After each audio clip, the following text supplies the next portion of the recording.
وہ مشہور واقعہ تھا کہ جناب حضرت عمر پاک رضی اللہ تعالیٰ عنہ کی بارگاہ کے اندر دو لوگ گئے فیصلہ کروانے کے لیے. فیصلہ کروانے کے لیے پہلے وہ رسول اللہ کی بارگاہ میں حاضر ہوئے. اللہ کے نبی نے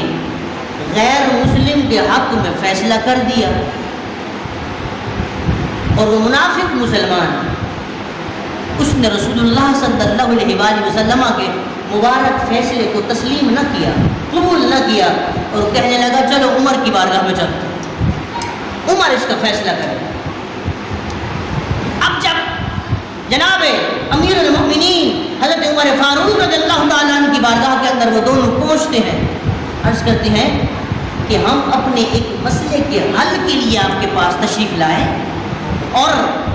ہم ایک فیصلہ لینا چاہتے ہیں. اس سے پہلے کہ عمر فاروق اپنا کوئی فیصلہ سناتے اس یہودی نے کہا کہ اے عمر, اپنا فیصلہ سنانے سے پہلے میری ایک بات کو سن لو کہ جس بات کا فیصلہ کروانے کے لیے ہم تمہارے پاس پہنچے ہیں یہ تمہارا مسلمان منافق بھائی نہیں مانتا ہے. ہم پہلے رسول اللہ سے فیصلہ کروا کر آ چکے ہیں,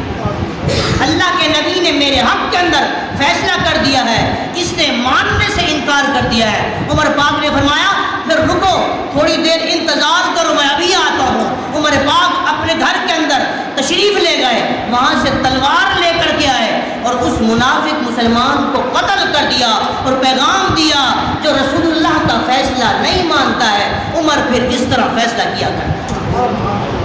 جو نبی کی عظمت کا انکار کرتا ہے, جو نبی کے فیصلے کو چیلنج کرتا ہے, تو پھر عمر کا فیصلہ یہ ہے کہ عمر کی تلوار ہوگی, اس کی گردن پہ وار ہوگا, وہ جہنم رسید ہو جائے گا.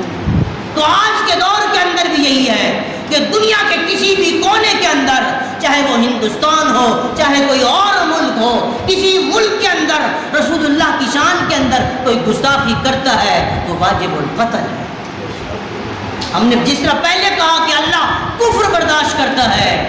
اللہ مجوسیت برداشت کرتا ہے, نصرانیت برداشت کرتا ہے, اپنے محبوب کی گستاخی کو برداشت نہیں کرتا. اگر کوئی اس کے محبوب کی بارگاہ کے اندر گستاخی کرتا ہے پھر اللہ خود فیصلہ کرتا ہے. جب عتبہ نے رسول اللہ صلی اللہ علیہ وآلہ وسلم کی شان کے اندر گستاخی کی,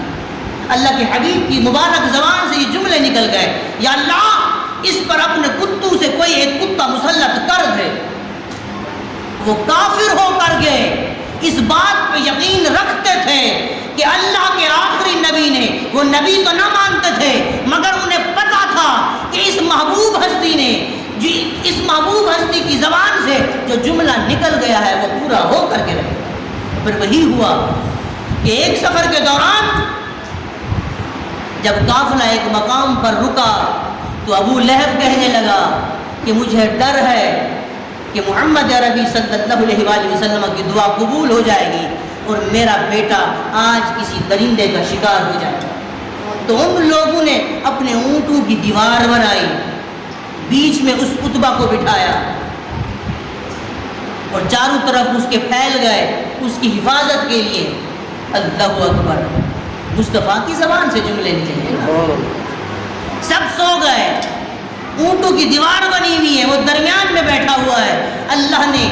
جنگل سے ایک شیر کو بھیجا, وہ سب کو سونگتا رہا. جب عتبہ تک پہنچا اس نے سونگا, اس کے اندر سے رسول اللہ صلی اللہ علیہ وآلہ وسلم کی گستاخی کی بو آتی ہے. وہ شیر اسے پھاڑ دیتا ہے, مار دیتا ہے. حالانکہ شیر تو چاہتا اس کو کھا سکتا تھا, اپنی خوراک بنا سکتا تھا. اس نے پیغام یہ دیا جو رسول اللہ کا گستاخ ہے وہ مردار ہے, ہم اسے اپنی خوراک بھی نہیں بنانا پسند کرتے. تو بتانے کا مقصد یہ ہے, یہ ساری باتیں کرنے کا مقصد یہ ہے کہ دنیا کے اندر جہاں کہیں پر بھی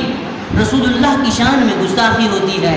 ہم مومنین کا حق بنتا ہے, ہم مسلمانوں کا حق بنتا ہے, ہم نبی کا کلمہ پڑھنے والوں کا حق بنتا ہے کہ ہم رسول اللہ کی عظمت کے لیے آواز اٹھائیں. ہم کیوں کل قیامت کے دن اللہ رب العزت نے فرما دیا, نمازیں پڑھتا رہا, روزے رکھتا رہا, زکاتیں دیتا رہا, نوافل پڑھتا رہا, حجیں کرتا رہا, سارا کچھ کرتا رہا, جس محبوب کا کلمہ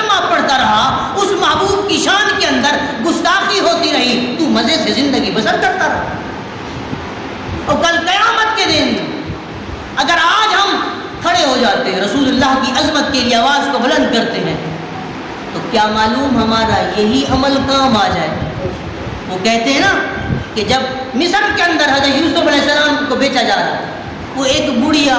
اپنے سر پر لکڑیوں کا گٹھا لے کر کے کھڑی ہوئی ہے. کوئی سونا لایا ہوا ہے, کوئی چاندی لایا ہوا ہے, کوئی ہیرے جواہرات لایا ہوا ہے کہ حضرت یوسف علیہ السلام کو خریدے.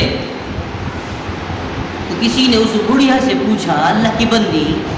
تو دیکھتی نہیں ہے کہ یوسف علیہ السلام کو بیچا جا رہا ہے بازار مصر کے اندر, ان کے خریدار سونا لائے ہوئے, ہیرے جواہرات لائے ہوئے, چاندی لائے ہوئے, اور تو لکڑیوں کا گٹھا لائی ہوئی, بھلا تجھے ملے گا یوسف؟ اس نے کہا میں جانتی ہوں مجھے یوسف نہیں ملے گا, مگر جب حشر کا میدان ہوگا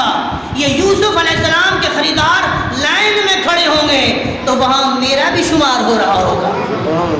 تو آج ہم کچھ کر نہیں سکتے, ہمارے پاس طاقت نہیں, ہمارے پاس حکومت نہیں, ہمارے پاس پاور نہیں, مگر ہم اپنے جذبہ ایمانی کو لے کر کے رسول اللہ کی عظمت کے لیے کھڑے ہو جائیں تو کل قیامت کے دن ہمارا بھی نام رسول اللہ کی عظمت پر قربان ہونے والوں میں شامل ہو جائے. یہی نیکی حشر کے میدان کے اندر کام آ جائے اور محبوب فرما دیں یا اللہ یہ تو میرا اسے جان ہے, کیونکہ اپنا حوض کوثر پر بھی رسول اللہ موجود ہوں گے,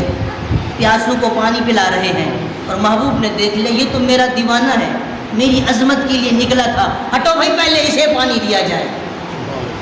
پل صراط پر رسول اللہ صلی اللہ علیہ وآلہ وسلم کی ذات اقدس موجود ہے, رب سلم امتی, رب سلم امتی کی صدائیں بلند ہو رہی ہیں. محبوب نے دیکھ لیا یہ تو میری عظمت پہ قربان ہونے کے لیے نکلا تھا, یا اللہ